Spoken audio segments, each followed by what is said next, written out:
ఈశ్వరుడి యొక్క అనుగ్రహం చాలా విశేషంగా ఉన్న కారణం చేత ఒక జీవిత పర్యాంతానికి సరిపడినటువంటి ఉపాసన ఆ రోజు చేసుకోవడానికి సాధ్యమవుతుంది. అటువంటి వాటిలో ఒక తిథి మహాశివరాత్రి. అందుకే జన్మానికి ఒక శివరాత్రి అని పేరు వచ్చింది.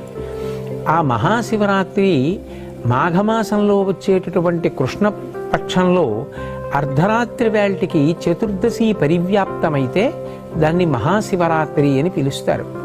మాఘమాసంలో వచ్చినటువంటి కృష్ణపక్ష చతుర్దశి అర్ధరాత్రి వేళ పరమశివుడు లింగాకారంగా ఆవిర్భవించాడు.